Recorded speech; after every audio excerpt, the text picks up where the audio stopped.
Pues ya estamos aquí en el Versus de este lunes 10 de noviembre, son las 11 de la mañana con 2 minutos y les doy la bienvenida a este espacio de análisis encabezado por Alina Duarte, Alejandra Páez Varela, Ana Lilia Pérez. Buenos días. Muy buenos días, y una servidora Perla Velázquez. Gracias por acompañarnos en este espacio. Deje su me gusta. Vamos a analizar un tema muy interesante e importante para la sociedad. Luego de este asesinato que se da el fin de semana pasado, el pasado 1 de noviembre, del alcalde de Uruapan, Carlos Manzo, las acciones del Gabinete de Seguridad se reforzaron para presentar un plan allá en Michoacán y que va a incluir 12 ejes con 100 acciones. Es lo que vamos a analizar la mañana de este lunes aquí en Versus. Y arrancamos contigo, Ana Lilia. ¿Cómo viste este plan? Pues es el asesinato de Carlos Manzo, lo comentábamos la semana pasada, las protestas, las expresiones de indignación muy legítimas por parte de su familia, de la ciudadanía en Michoacán, que lo identifican como el último evento de enorme impacto en que hay derramamiento de sangre en un territorio que por décadas ha estado muy lastimado y que tiene un precedente de un arraigo de muchas organizaciones criminales, que también para hacer el diagnóstico sobre las acciones que anuncia ayer el gobierno federal, el impacto que esto puede tener, pero también los retos que enfrenta la autoridad, pues referiría primero de dónde viene toda esa problemática,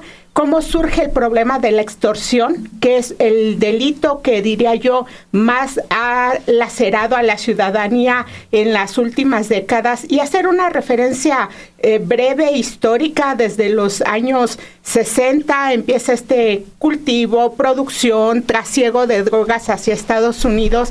Se identifica que quienes posteriormente se convertirían en figuras visibles de organizaciones criminales de alto impacto, los Valencia, o el llamado cártel del milenio, el cártel de la familia michoacana o los caballeros templarios, el líder también del cártel de Jalisco Nueva Generación, pues todos de origen de Michoacán, y que todos tienen en común una historia donde desde muy jóvenes se vincularon precisamente en el trasiego de drogas hacia Estados Unidos, y que se fue viendo, digamos, como algo que era, se había naturalizado esta actividad. Pero, ¿por qué surge? ¿Por qué detona esta violencia? Y hay una situación que podíamos ubicar históricamente, qué es lo que detonó el nivel de violencia que hemos visto en los últimos años. Y esto ocurre en la primera década de los años 2000, con la entrada de grupos de los Zetas a la entidad en la primera década del 2000, que cooptan a grupos criminales locales que posteriormente se exponían como la familia michoacana, pero en esa alianza con grupos locales se hacían llamar la empresa. En el noreste del país se hacían llamar la compañía, en el caso de Michoacán se hacían llamar la empresa, y que adicionaron al negocio de las drogas precisamente el negocio de la extorsión. Me di a la tarea para la columna que presento el día de mañana de revisar en todos los archivos de la entonces Procuraduría de Justicia, hoy Fiscalía, cómo fue avanzando esta denuncia, la incidencia de denuncias de la extorsión. ¿Y por qué lo enfoco precisamente en ese delito? Es muy claro que la principal problemática en el tema de seguridad en Michoacán deriva precisamente de la extorsión y de las pugnas entre grupos delincuenciales que pelean precisamente por ejercer el cobro de piso. No es gratuito. Me parece que lo primero que se presenta el día de ayer en este anuncio que se hace de los 12 enormes líneas mediante las cuales se trabajará, precisamente el primero que se plantea lo hace el Gabinete de Seguridad, y es todo el plan contra la extorsión. Quiero cerrar este primer comentario planteando que esa dinámica extorsiva que dejan ahí los Zetas aliados a la familia michoacana se fue extendiendo a otras entidades, pero que a medida que surgían asociaciones, escisiones, fragmentación de los grupos criminales, iban surgiendo nuevas células. Y cada una de esas células imponía o ha pretendido imponer su cobro de piso en las distintas regiones y con varias dinámicas. En la siguiente intervención me gustaría hablar con más puntualidad de lo que ha propuesto el Gabinete de Seguridad y la complejidad que enfrentan, pero a mí me parece que uno de los puntos centrales para que tenga efecto todo lo que se anunció ayer es que se avance precisamente en el combate a la extorsión, porque en Michoacán el crimen organizado obtiene de esta renta criminal la mayor parte de sus ingresos. Así que ese trabajo de inteligencia que se anunció el día de ayer y que se pondrá en marcha, que no se había puesto en marcha antes, puede ser la clave para que algo cambie en esa entidad. Sí, estoy completamente de acuerdo contigo. El tema de la extorsión tiene distintos niveles, además, ¿no? No es solamente el tema de extorsionar ciertos comercios, hablarles, decirles estoy aquí afuera, si no me pagas te voy a matar, y en Michoacán te matan. O sea, si no es una extorsión pues que sea como lo que sucede desde los penales, que pues es simplemente para amedrentarte y esperar que tú les pagues una renta. Y una vez que te tengan agarrado, pues entonces ya te agarran un buen rato. El caso de Michoacán es muy particular porque efectivamente hay mucho dinero, a empezar.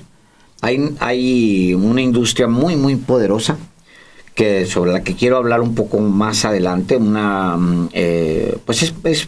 Michoacán es muy rico y le da al país pues solamente el aguacate, el limón, pero no solamente eso, la mina, el mismo puerto, etcétera, todo eso le agrega un montón de codicia a los cárteles.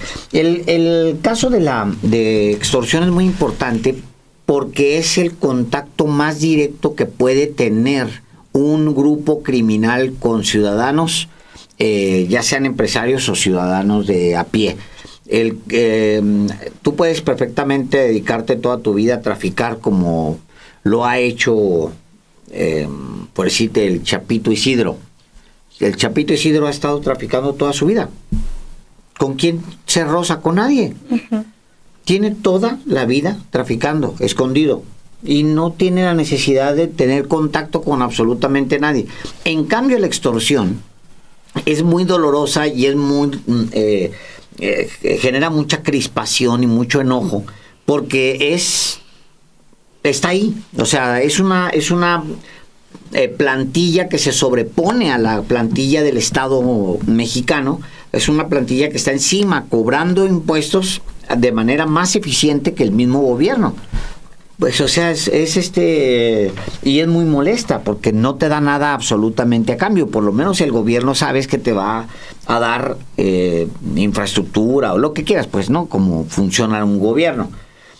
Pero esto otro es para alguien que está escondido en alguna parte, para que lo disfrute en propiedades y con sus hijos y mientras tú estás trabajando. Entonces es muy dolorosa y es, creo yo, en donde tienen que concentrarse para efectivamente desarticular redes que también son muy grandes, que están en cada ciudad, que no solamente atacan a los comercios, también atacan a los gobiernos. Uh-huh. En Michoacán se da mucho y durante décadas ha pasado, con énfasis las últimas 2 décadas, que el crimen organizado extorsiona a los alcaldes.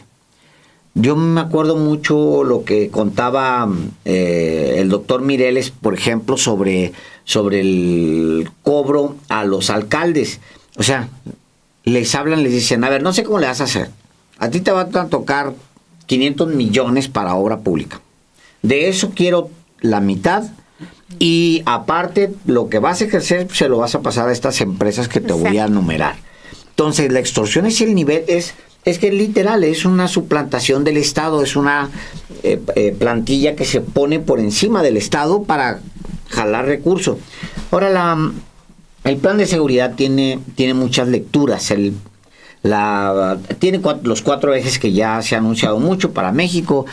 Uno de ellos es la inteligencia, efectivamente, pero el otro es el fortalecimiento de la Guardia Nacional, que yo ya lo iría zafando, digamos, de los 4 ejes, porque ya debería estar para estas alturas más o menos bien armada la Guardia Nacional. Yo creo que ya, creo que es como punto, pues, yo creo que ya está en su momento, digamos, de maduración, o debe estar por llegar a su momento de maduración. Y luego está el tema de la inteligencia, investigación y coordinación. El tema de coordinación tenía un problema en tiempos del presidente López Obrador, que no todos los estados querían participar con la federación. Y los ejemplos más dramáticos nos demostraron que o cooperas, punto.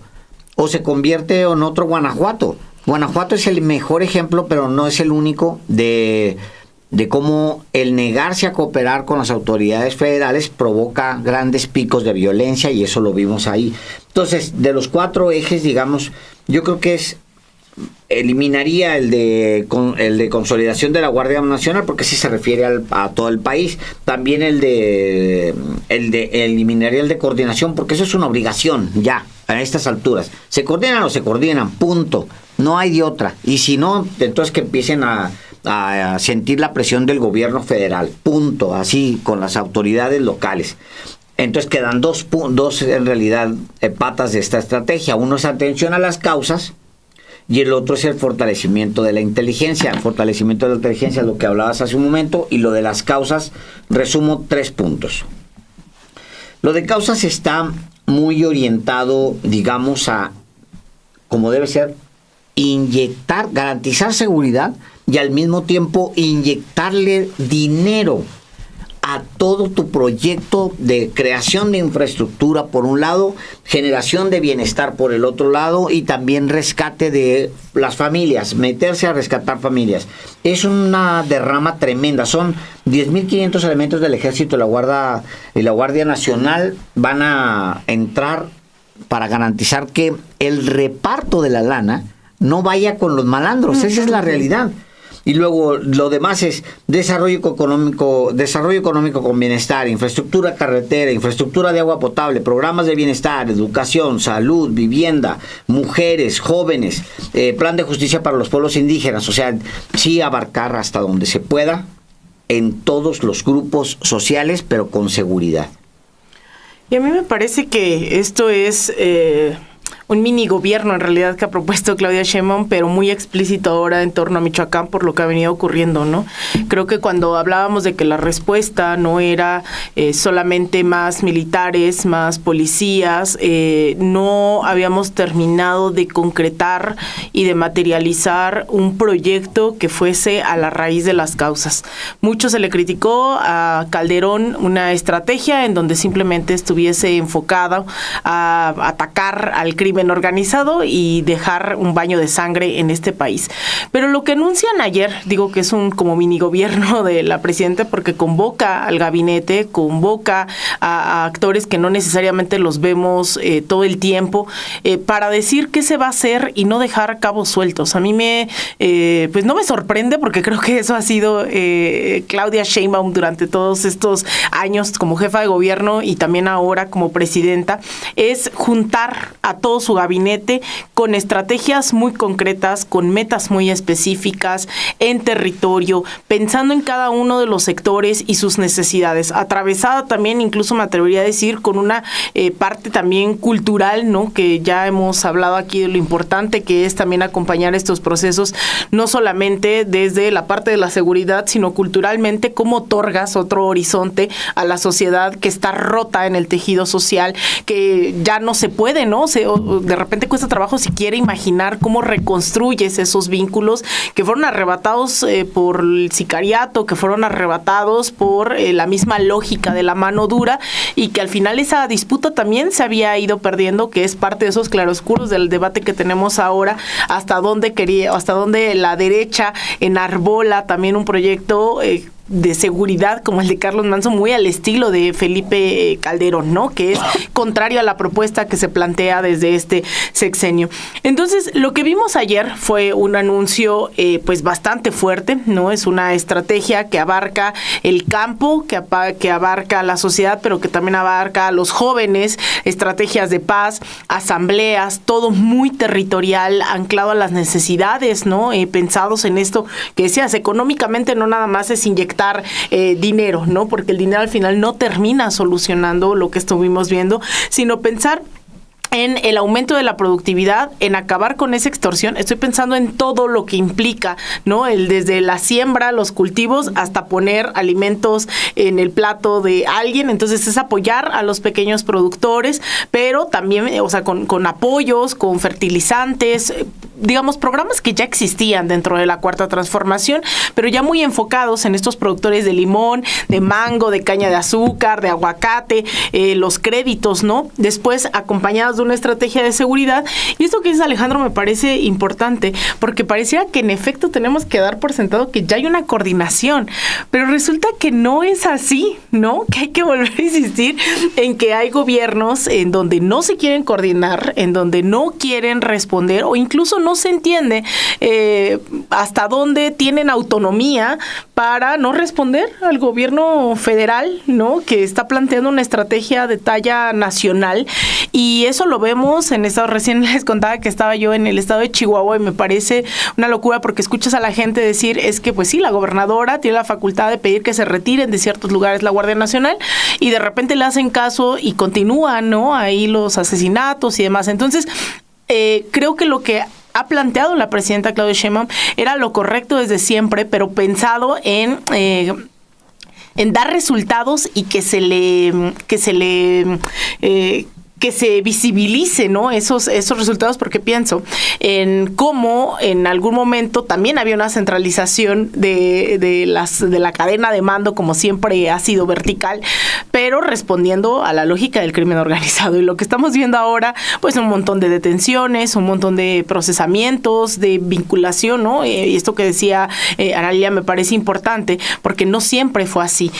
Recordemos que al inicio de la llamada guerra contra el narco, de esta iniciativa Mérida, solamente se contaba con 6 grupos del crimen organizado, y una vez que llega el 2015, esta atomización llegó a más de 20 grupos del crimen, ¿no? Entonces, pues a mí me parece que lo que vimos ayer es lo que se había pedido en las calles, decir sí hay otra forma de concebir esta estrategia de seguridad con justicia social, y eso a mí me parece importante. Estuvieron ahí dando cifras, dando iniciativas, imaginando pues cómo materializar esa justicia social para mujeres, para jóvenes, para campesinos, ¿no? Es decir, pasaba uno y otro y otro y otro, y había acciones muy concretas. Entonces yo creo que sí hay un modelo que está funcionando, que veremos también los resultados de este propio plan. Hay quienes dicen que llega tarde. Yo no creo que llegue tarde. Yo creo que hubo condiciones que se pudieron hacer y otras que no, pero que es verdad que sí hay otro camino posible. Sí, porque hay muchos comentarios ya, ¿no? Sobre este plan, que si va a funcionar, que si no va a funcionar. Bueno, apenas estamos detallándolo, viendo estos primeros comentarios que lanzan para accionarse, y que creo que desde el día de ayer que se presenta el plan ya comenzaron a trabajar en ello directamente. Y también decir, o sea, y tratar de responder esta pregunta que tenemos ahora en el versus de esta mañana: ¿cómo salvar Michoacán? Y si en realidad tiene salvación, ¿no? Un estado que ha estado inmerso en la violencia y que por muchísimos años estuvo abandonado. La suerte de los jóvenes, la suerte también de cada uno de los productores, que lo que buscaban era hacer crecer sus negocios. Y el día de ayer, Omar García Harfuch ya daba a conocer estos primeros resultados que tenía el Plan Nacional contra la Extorsión, que creo que es uno de los temas fundamentales que va a atacar en el ramo de la seguridad y contra el crimen organizado. El plan que se presenta el día de ayer, que son 180 personas que ya fueron detenidas. ¿Cómo comienza a dar frutos y cómo comienza a dar resultados? Un plan que recién se instauró, también sabiendo e identificando cómo es estas acciones que se tienen que dar en contra contra de la extorsión. Y también con datos de la Encuesta Nacional de Victimización y Percepción sobre Seguridad Pública, nos hablan que publica el INEGI. Le compartía a Emma Juárez las gráficas para más o menos tener también una idea de cómo está esta tasa de delitos por cada 100,000 personas. En el caso de Michoacán y de la extorsión, lo que vemos desde el 2010 es que va en aumento y empieza a tener un pico en el 2014. Estamos hablando ahí en este trabajo que se hace por Enrique Peña Nieto, siguiendo también una lógica de la guerra contra el narcotráfico que inicia con Felipe Calderón. Pero después, en el 2018, que creo que este es un gráfico importante, cómo se ve la reducción poco a poco hacia el 2024.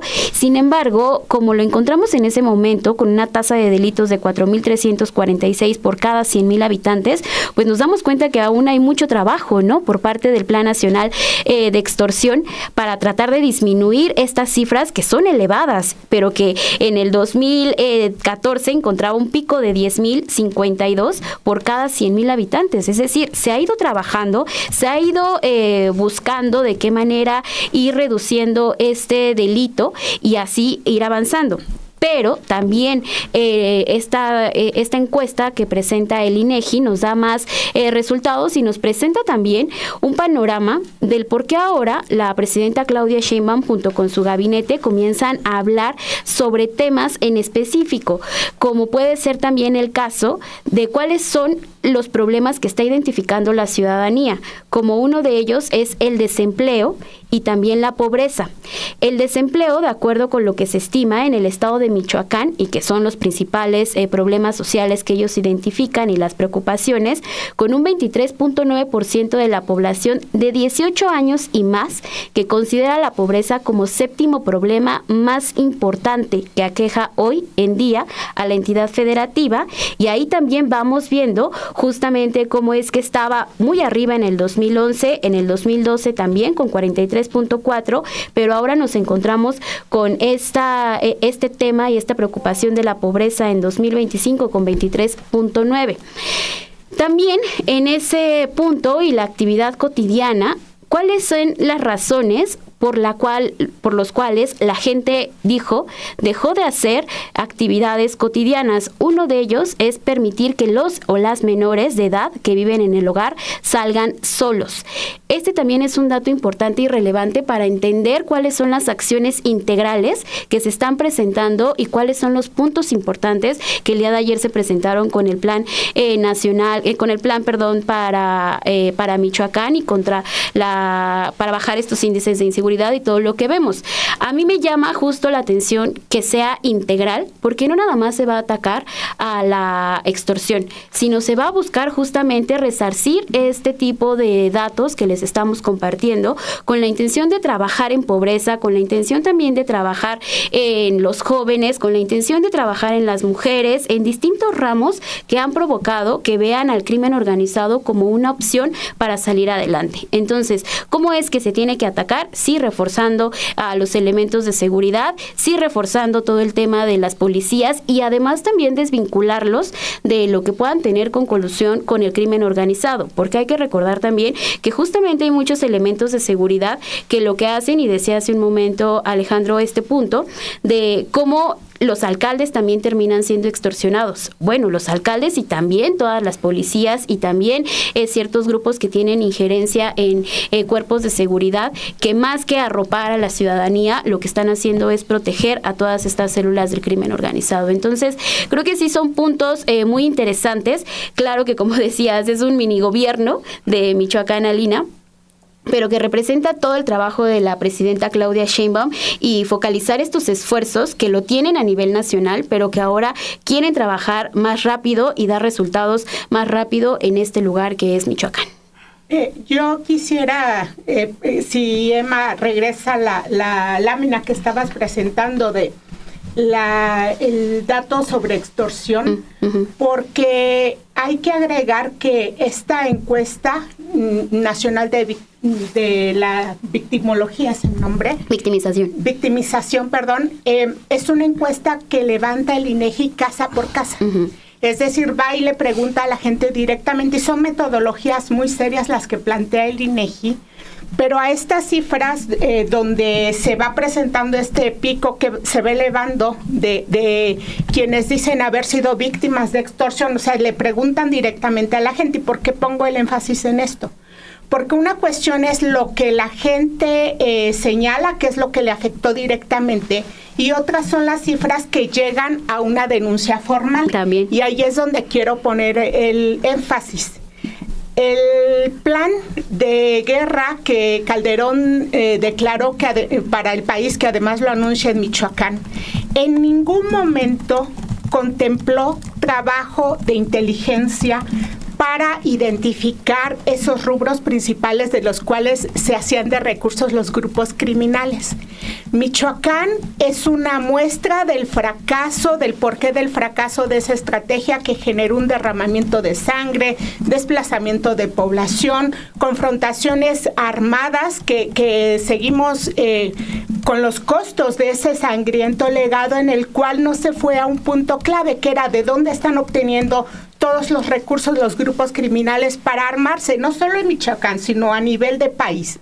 Y, por ejemplo, no se identificó que en ese periodo donde había una supuesta guerra oficial del gobierno, en ese periodo los grupos criminales eran cuando estaban obteniendo más ingresos precisamente de prácticas extorsivas, precisamente en el caso de las regiones petroleras, el tema del huachicol, o de prácticas también extorsivas como las que recordó Alejandro, que planteó hace un momento, y que quiero recuperar esa parte de cuando dice, un alcalde recibe tanto de presupuesto y le dicen, sí, pues me toca tanto, pero además yo te voy a imponer la proveeduría. Porque todo este sistema de empresas fachada, empresas fantasma, que vimos que es un mecanismo como se opera el saqueo de recursos en este país, en muchos casos se vincula a grupos criminales que utilizan esas empresas como una vía de ingresos. Es decir, hay una imbricación total en algunas regiones donde el grupo criminal es quien dice, tú ciudadano, tú comerciante me vas a pagar tanto, pero está esta otra modalidad de extorsión que la describió Alejandro, donde le imponen la proveeduría. Y hay otra más donde imponen los costos que va a tener cada producto en una zona y te dicen, y solo este y este y este son los que van a vender. Esas modalidades tan diversas operan en Michoacán en las distintas regiones. Por eso es que en esta estrategia se plantean fiscalías con una fiscalía con unidades especializadas en el tema de extorsión, pero que además tendrán estrategias regionalizadas, porque no opera de la misma manera un grupo criminal en una región que en otra. Depende el de dónde estén obteniendo los recursos y cuál sea la modalidad de extorsión que apliquen. Me regreso al tema de la encuesta. Acá el INEGI nos plantea lo que la gente le dijo que habían sido víctimas de la extorsión, y vemos que hay una incidencia que fue creciente. Pero imagínense de qué tamaño será el problema, que también, según cifras del INEGI, en promedio 90% de los delitos no se denuncia. Me refiero a una denuncia formal ante la Fiscalía. Ahora, ¿cuál fue el problema para el caso de Michoacán? ¿Qué potencializó que se siguiera con la extorsión a pesar de una supuesta guerra de Felipe Calderón, a pesar de una estrategia que lanza Peña, donde designa un comisionado para la paz, pero que nunca se ocupó de establecer mecanismos realmente formales, realmente seguros y efectivos de denuncia contra la extorsión? Los autodefensas planteaban en su origen cómo estaban siendo extorsionados muchos grupos, y el gobierno de Peña en ese momento no atendió el que tuvieran mecanismos seguros de denuncia. ¿Y qué pasó? Dejó de denunciarse. Si nosotros vemos las cifras oficiales, que son las que se registran en el Secretariado Ejecutivo, o si revisamos cuántas denuncias se presentaron ya de manera formal ante una fiscalía, vemos que bajaron. Uh-huh. ahí hay dos cifras, no entiendo. Una es sí de la encuesta, es decir, de percepción, y la otra sí es cifra real. O sea, es las que captura el secretariado, ¿no? La que la gente denuncia es una y otra la que se denuncia formalmente ante las fiscalías, que no la estamos viendo acá. ¿Qué es una percepción? O sea, te preguntan, oye, ¿tú sabes que alguien estén extorsionando? Sí, yo sé que están extorsionando. O bien, o sea, y las dos más o menos tienen una relación con la cifra real. A ver, regrésate, Emma, al otro gráfico, donde venías por delitos, donde venía amenaza muy alta. A ver, la anterior gráfica, porque esa sí es datos, la otra es percepción. Así es. Que es una de esta. Por ejemplo, esta sí es por cada 100,000 habitantes, ¿no? La que crece no es extorsión, si se pueden dar ustedes cuenta. Digo, está más o menos bajo control, pero muy alta. Es la que públicamente la ciudadanía más denuncia, pero formalmente no. Formalmente en la fiscalía. Amenazas se te sube. O sea, esa sí cae. Obviamente en 2021 hay un comportamiento atípico que tiene que ver con una pandemia. O sea, me imagino que... pues bueno, me amenazas y luego pues ven a cobrarte la amenaza y que te dé COVID, ¿no? Pero luego se recupera y ¡pum!, crece a niveles no vistos. Ese dato del 2024 es real.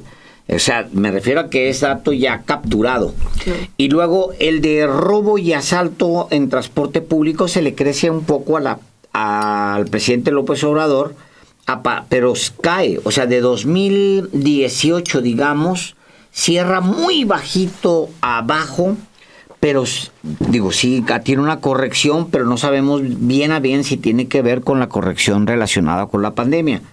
O sea, al final el robo en la calle, pues sí, que no hay gente en la calle, discúlpeme, señor, usted se dedica a robar, ¿no? Disculpe, ya vamos a recoger a la gente. Entonces, yo creo que las cifras no son tan... Creo yo tan contundentes. Hay en muchos estados donde sí se nota mucho la mano del presidente López Obrador y luego eventualmente la mano de Omar García Harfuch. Pero aquí en Michoacán yo creo que no es tan contundente. La comparación que yo hacía es los casos que la gente señala directamente, sí, versus los casos que formalmente se denunciaron ante la fiscalía. Correcto. Y que es uno de los delitos donde hay menos denuncias formales porque no había los mecanismos, claro. no había una confianza en la fiscalía, porque muchas de las denuncias que, por ejemplo, se presentaron en todo ese periodo donde con Peña Nieto se manda un comisionado para la paz y las mesas de las autodefensas, muchas de las denuncias que entonces se presentaron formalmente quedaron archivadas. No se procedió. Y eso desalentó que se denunciara formalmente. Bueno, hay muchas, digamos, capas de análisis que obliga el caso michoacano, muchas capas. Tiene, digamos, una primera capa es propiamente el tema de la seguridad.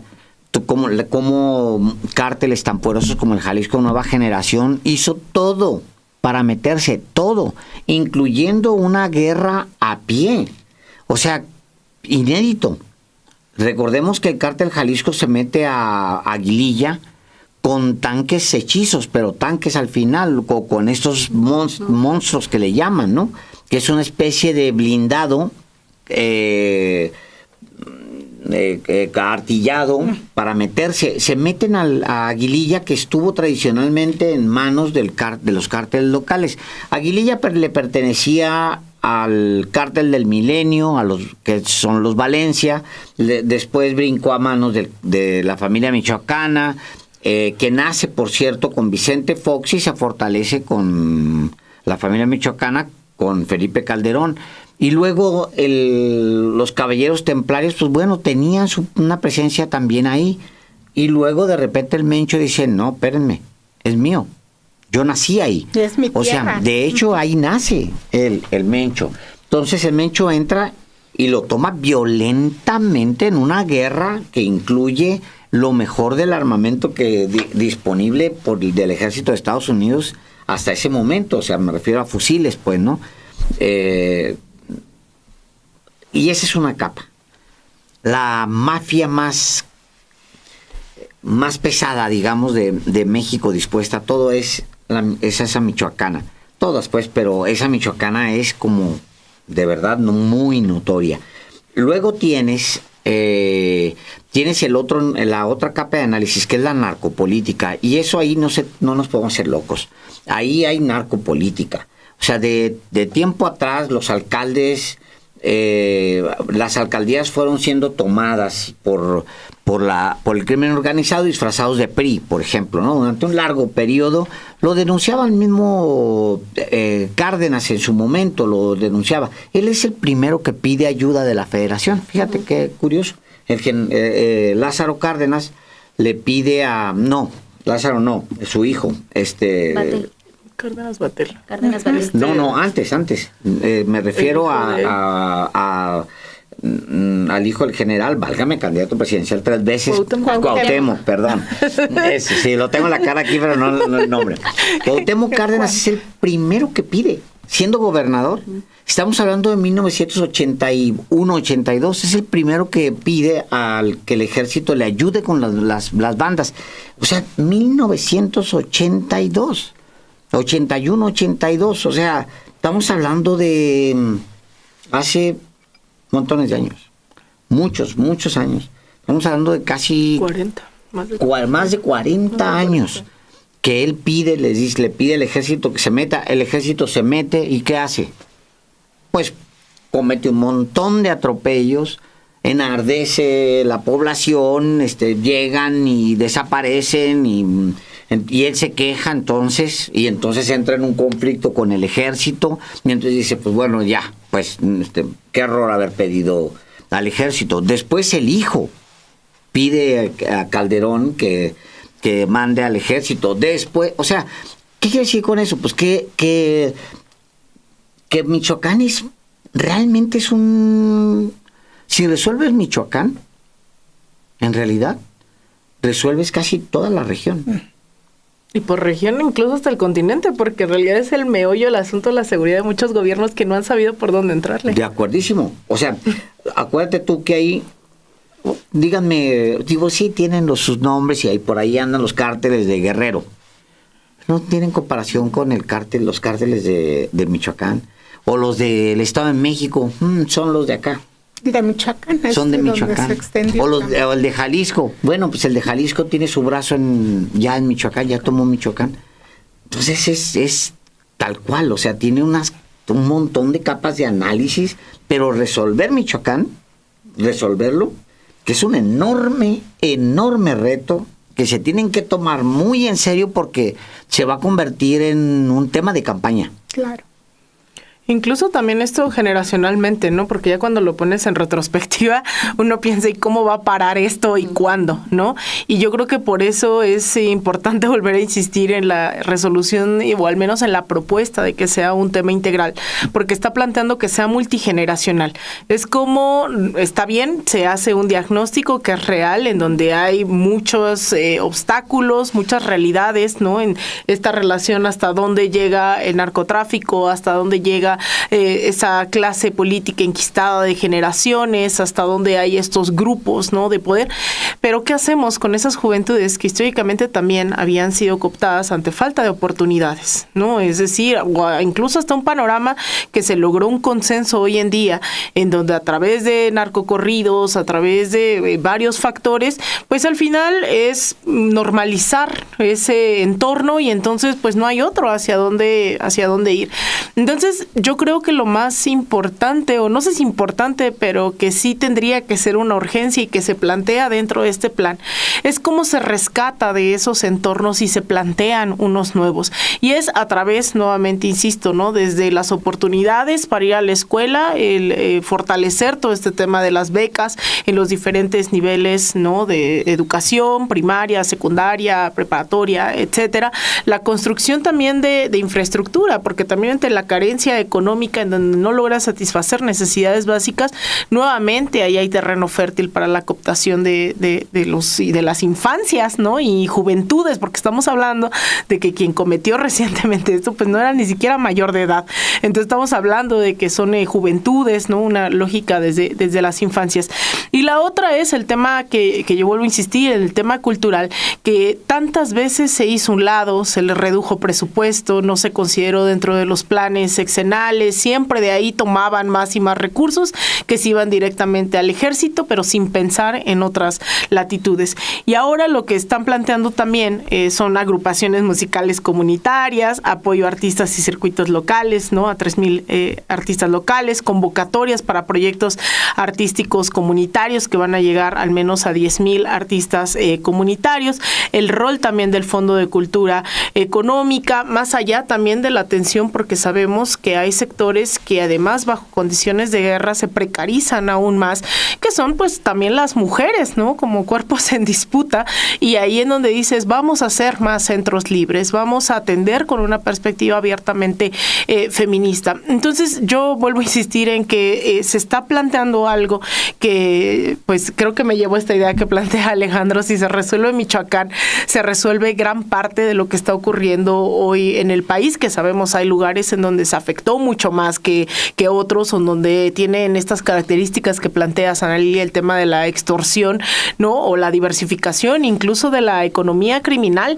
y también la sofisticación pues de un crimen organizado que no tiene nada que ver con el de los 90s, ¿no? Estamos hablando de que ha habido una profesionalización del crimen organizado, en donde también ahí Estados Unidos, hay que volverlo a decir, tiene muchísima responsabilidad para que vengan ahora ganancia con todo el armamento, con lo del armamento, con lo del aguacate, con lo de tráfico de droga, con absolutamente todo, con ¿no? Todo. O sea, recordemos esta inversión de 16,000 millones de dólares que hizo Estados Unidos con la llamada guerra contra el narco, que además proveía eso, ¿no? En grandes shows, helicópteros, armamento, capacitación, para que se les entregara en realidad la información de este país y ellos garantizar y administrar ese tráfico, ¿no? Yo vuelvo a insistir que el mayor narcotraficante y demás es el cártel de Estados Unidos, que ha utilizado nuestros territorios para garantizar esa producción que llegue a Estados Unidos, y eso me parece no hay que perder de vista, que también este proyecto que es tan integral, pues también lo que busca no solamente es pensar obviamente en lo electoral, sino pensar en que también estamos bajo otro asedio, que es Estados Unidos viendo que pasa cualquier cosa, ¿no? Yo vuelvo a insistir, pasa aquí en la Ciudad de México y ahí tienes a Marco Rubio diciendo, ay, no, lo de Jimena y Pepe, los cercanos a Clara Brugada, diciendo Marco Rubio, de ay, ven como si nos necesitan, y de repente a Christopher Landau también volviendo a insistir. Entonces, creo que es un llamado también a fortalecer y también a difundir.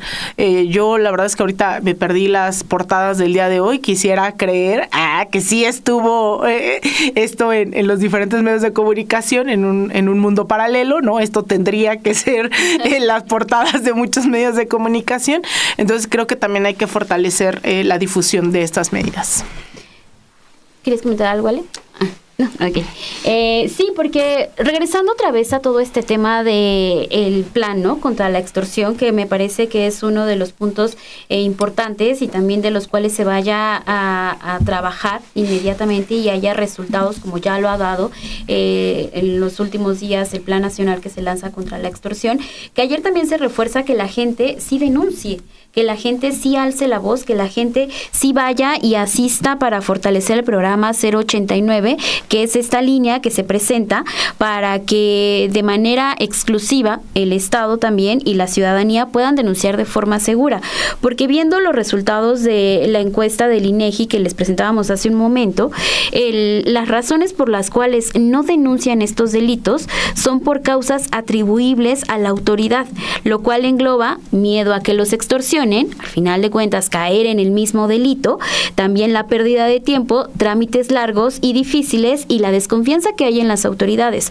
La semana pasada aquí recordábamos cómo se da este cambio del Poder Judicial en las primeras conferencias del expresidente Andrés Manuel López Obrador.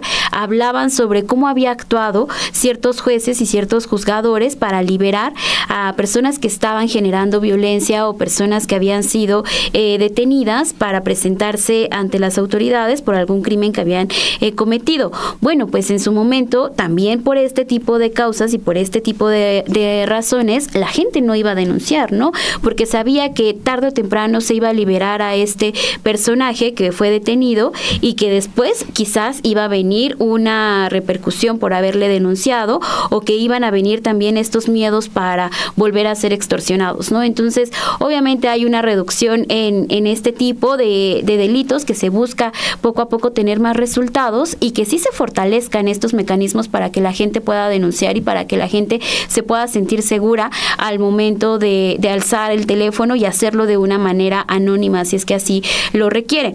Pero por el otro lado también está esta otra parte que ahorita ya ponía sobre la mesa, Lina, el tema de cómo va a haber un aporte desde la cultura, desde la educación, desde el trabajo directo con la sociedad, ¿no? Porque muchas veces pensamos en este tema de los cárteles y pensamos sobre cómo están teniendo los jóvenes como alternativa al crimen organizado y nada más, porque no hay escuelas, porque no hay tampoco este trabajo que los jóvenes, como este chico de 17 años, Víctor Manuel, que asesina al alcalde de Uruapan, que creció con la guerra con el narcotráfico. ¿Qué oportunidades tenía un joven que nace y lo primero que ve es una guerra que está instaurada en su entidad? Es una guerra que inicia Felipe Calderón y que se dedicaban en esos días, en esos meses, a empezar a ver exhibición de cuerpos, que había enfrentamientos en vías públicas, que había la violencia desbordada en las calles, no solamente de su municipio, sino de su estado y del país, ¿no? Con decapitaciones, con actos incluso que ya eran de día, ¿no? Que ya no se quedaban solamente en ciertas zonas. Entonces, claro que los jóvenes también tienen que tener una opción y que se puedan acercar a este tipo de actividades y que se cambie este discurso de que son servicios. Insisto una vez más, es el plan que desde que arranca el gobierno de la presidenta Claudia Sheinbaum hace esta valoración de decir son derechos que debe de tener la ciudadanía, como es el acceso a la educación, como es el acceso a la vivienda, como es el acceso a lo cultural, al turismo también, ¿no? Entonces, que no nos sorprenda que ayer vimos a una secretaria de turismo también presentando ciertas acciones concretas, o que haya también estado ahí el secretario de Economía o de Infraestructura hablando sobre cómo se iba a trabajar para generar más infraestructura en territorio. Pues evidentemente es para que toda esta idea que se nos colocó en el neoliberalismo de que son servicios y que tenemos que pagar para que tengamos acceso a ellos, tengan que llegar a nuestra ciudadanía. No, eso es parte también de todo un plan estructural, de un plan integral que se presenta y que ya la presidenta Claudia Sheinbaum recopiló en estos días con los diálogos que mantuvo, no nada más con los secretarios, sino también escuchando a la ciudadanía, que eso es algo también que creo que se destaca del plan y el resultado que se da el día de ayer, de escuchar tanto a los jóvenes, escuchar a la iglesia, que fue un ente que estuvo también presionando para que esto sucediera, escuchar a los alcaldes, escuchar a ciertos sectores importantes que aportan para que la realidad de Michoacán pueda cambiar y que en realidad también se vea que sí va a haber resultados fructíferos en los siguientes meses. Pues yo me regreso un poquito al problema, la conflictividad a partir del modo de operar de la delincuencia en la entidad. Y también está el elemento corrupción, que me parece que no podemos dejar fuera del análisis. Planteaba hace un rato Alejandro el tema de los políticos vinculados con la criminalidad, es una realidad. Y están también las policías municipales, policías a nivel local, que no solo no generan la confianza en denunciar algún delito, sino que forman parte de esa criminalidad también. Y en el problema de la extorsión, no solo en Michoacán, en otros estados se hace muy patente la vinculación de las propias policías locales que también forman parte de esos mecanismos de extorsión, que son los que participan en ese cobro de piso o reciben una parte de ese cobro de piso, y esa es una realidad. Así que me parece que la estrategia en el tema de seguridad, porque si vas resolviendo el tema de seguridad, entonces podrás ver resultados concretos en todas esas otras líneas que se han anunciado, que son líneas, en efecto, a corto se plantean, a mediano y a muy largo plazo también, por todos estos planes de desarrollo que se han prometido. Y regresar un poquito a toda esta riqueza de Michoacán, pero también de las asimetrías. Claro. A mí me sacude que en nuestro país todavía tenemos zonas que no tienen servicios básicos, como el tema de la electricidad, que el día de ayer se anunciaba en este plan.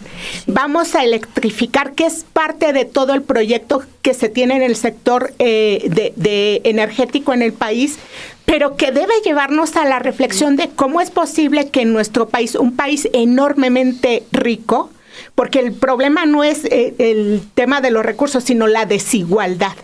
Tenemos zonas del país todavía sin la electricidad. La presidenta lo había planteado desde sus 100 pasos para la transformación, después en todo el plan energético que se ha anunciado, y el día de ayer lo recuerda la secretaria de Energía cuando dice vamos a electrificar las zonas tal y tal en Michoacán. Y a mí me lleva a reflexionar qué tan desigual ha sido nuestro país, lo sabemos, pero este tipo de elementos donde hay zonas que todavía no tienen servicios básicos, pues son una muestra, son un botón de muestra de esas desigualdades. Y Michoacán es un estado riquísimo, sí, pero también enormemente asimétrico.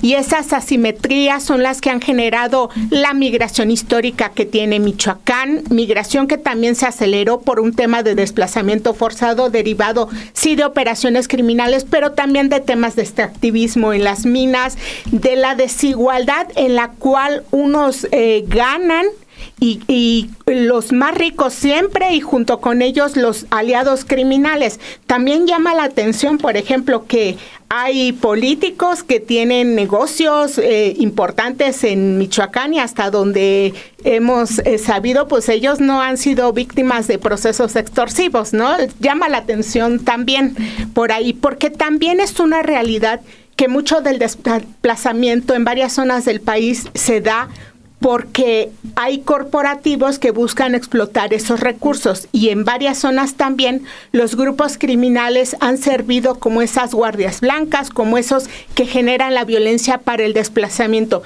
Lo vimos en el norte del país, en toda la cuenca de Burgos, donde se ejerció ese tipo de violencia. Se ve en Michoacán también, que como esas desigualdades son parte de lo que hoy se plantea atender con esto que se está expresando como justicia social. Y creo que ese es el meollo del asunto. ¿Tendrá salvación la entidad? Pues la entidad merece justicia social, como todo nuestro país. Pero acá se está viviendo una problemática que es real. Hay gente que es asesinada por denunciar, que son víctimas del crimen, y es algo que tiene que atender la Federación. Se tiene que hacer frente junto con el gobierno estatal. Un indicador más de qué tanta responsabilidad se muestra por parte de la autoridad lo vemos entre esa relación que se ha prometido entre Fiscalía del Estado y Fiscalía Federal. A ver si funciona esa imperiosa coordinación que debe existir, Alejandro. Sí, en una conversación que tuvimos con Juan Manso, hermano de Carlos Manso, nos decía: los limoneros y aguacateros, pues sí, son muy ricos. Nada más que pregúntenle a los campesinos cómo la pasan con ellos. No les dan ni seguridad social. Yo creo que empecemos por ahí. Yo creo que el gobierno podría perfectamente, me gusta mucho lo que planteas, Ana Lilia, porque efectivamente, o sea, si la respuesta para Michoacán tiene que ser también responderle a los pobres, por el bien de todos ahí. Porque si es un tema de verdad de desigualdad. Yo he visto las escenas más tristes de México ahí en Michoacán, de verdad. Muchas escenas así que dices, híjole, mano, qué duro que dura es la pobreza. Será porque lo conozco muy bien ese estado, porque son escenas que se repiten en muchas partes. Chihuahua, en mi estado, también es muy grosera la pobreza. Pero en efecto, porque pues sí, la respuesta, si tuviéramos un gobierno de derechas, dirías, pues bueno, ya vienen los balazos, o sea, lo que viene. Que es, por cierto, lo que dice la señora Mary Anastasia O'Grady hoy en The Wall Street Journal, en un artículo de portada. ¿Quién es esta mujer, la señora O'Grady? Aunque ya en ocasiones anteriores yo mismo he hablado sobre ella. Pues es la que dijo que Fidel Castro estaba preparando un virus que le iba a compartir a los yihadistas para que atacaran a Estados Unidos. No, es esa persona, pues, una generadora de fake news, que es la que acusó al presidente de López Obrador de tener alianza con Irán. Es ese tipo de personajes, ¿no? O bueno, tiene muchas de esas que son de pena ajena, y le gusta mucho atacar, voltear hacia México y atacar, y acá la celebran. No he visto si ya es tendencia en México la señora, porque hoy escribe justamente su artículo, pero es muy probable que lo sea y que lo usen todo el día. The Wall Street Journal dice que, ¿no? Y no es The Wall Street Journal, es ella en particular. Ella es parte del board, del equipo editorial, digamos, de The Wall Street Journal, y sí fue reportera de ahí. Pero es una mujer de ultraderecha horrible, favorita de los Claudios X González y del otro personaje que casi nunca se habla de él, porque de Tony Payán, que es igual o peor que el mismo Claudio X González.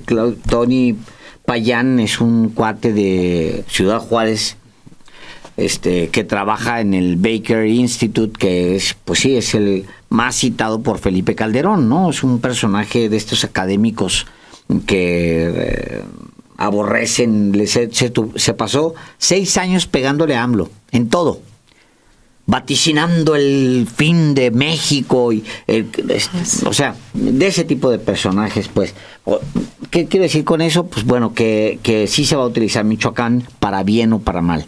Van a voltear a ver a Michoacán para bien y para mal. Como quiera, lo de Sinaloa lo hereda la presidenta de México, pero lo que suceda en Michoacán va a ser muy importante. La manera en que se resuelva Michoacán va a ser muy importante, pero sí me parece importante que esa desigualdad grosera sea uno de los principales objetivos del gobierno. Empezar por ahí. Empezar y atacar con todo la desigualdad que es en Michoacán grotesca. Qué increíble esto que acabas de decir. Lo voy a leer con detenimiento del Wall Street Journal, porque dice: Mexico's president has a murder problem. Tiene un problema, ¿no? de asesinato, y pone como ejemplo a Álvaro Uribe. No, claro, pues sí. Nomás no pone de ejemplo a Felipe Calderón porque sabe que no va a pegar, ¿no? Se quiere, porque está muy desacreditado, pero pone de ejemplo a Uribe. Está interesantísimo el artículo, cómo lo construye. Pero mira, ella es la de Counterpunch, que era una cosa para estarle pegando a toda la izquierda en el mundo, ¿no? Ella es la que dice ella, bueno, está lo de Fidel, que es maravilloso, es muy bonito. Que Hugo Chávez y Daniel Ortega estaban brindando refugio a los terroristas islámicos. Ese es también de ella. O sea, de este tipo de gente deshonesta, ¿no? Que tiene una tarea que es desacreditar y pues utiliza lo que sea necesario. Pero bueno, eso me lleva a cerrar justo con el rol de los medios de comunicación, claro, porque han sido bastante responsables por acción y sobre todo por omisión durante los sexenios que le antecedieron a la llamada Cuarta Transformación en todo lo que está ocurriendo. En la semana escuchaba yo a Ciro decir que ya se había convertido en el asesinato de algún político más fuerte desde lo que había ocurrido de Colosio, ¿no? Y esta gente, o sea, de verdad, qué coraje, ¿no? Porque pueden seguir, ¿no? En esta dictadura que ellos llaman. Oportunismo total, también lo que vimos. O sea, pero las reacciones han sido... No, claro, se pues sí. superan. Uno dice, no, ya no van a poder más. Como no, que claro. no. Mira, hay un caso muy interesante que la audiencia, para que lo lean, que está publicado en Sin embargo. Un alcalde de La Piedad, el alcalde de La Piedad hace campaña junto con Cocoa Calderón, Luisa Calderón. Está repartiendo volantes en una esquina, llegan y ¡pum!, lo matan. Siendo presidente Felipe Calderón, ella siendo la candidata gobernadora. Llegan y matan al alcalde de La Piedad. Salió Calderón a decir que toda la mano dura y que iba a resolver ese crimen. Ajá. Nunca se resolvió nada. O sea, son deshonestos. Ese es el otro, pues sí, lo asesinan. Él andaba muy metido en eso. Me refiero en el tema de cobrar venganzas, diciéndole a los policías, oigan, no hay bronca, ustedes ejecuten a los que vean que pues, violencia genera violencia. Eso lo sabía él también, ¿no? Manso. Y bueno, ya en este recorrido de mujeres jóvenes y demás, pues también que no se nos olvide que también se anunciaron la continuidad del plan de justicia para el pueblo purépecha, pero también la inauguración de un nuevo plan de justicia también para el pueblo náhuatl, otomí, ¿no? Es decir, también se está contemplando eso. Entonces, creo que podemos ir a hacer varios programas solo punto por punto, pero es importante ponerlo en contexto, decir de dónde, cómo llegamos hasta aquí, pero también que sí hay otra forma de resolver, que esperemos y tendremos que estar muy atentos y atentas también pues a los resultados de este plan. Y que lo dijo la presidenta, ¿no? Van a estar cada mes informando sobre cómo van avanzando en este plan, y desde la mañanera, que es uno de los espacios en donde la gente pues también puede escuchar los resultados oficiales que tengan que dar a conocer, y también pues muy atentos a cómo vaya avanzando esto que planteaba hace un momento Ana Lilia, de las asimetrías que hay en todo este tema, y poner en el foco a los más pobres, que en realidad también esto tiene que llegar e impregnar en esa sociedad. Así que con eso estamos terminando, me parece, el Versus de este lunes. Gracias a todos. Gracias. Buenas tardes. Bye. Au.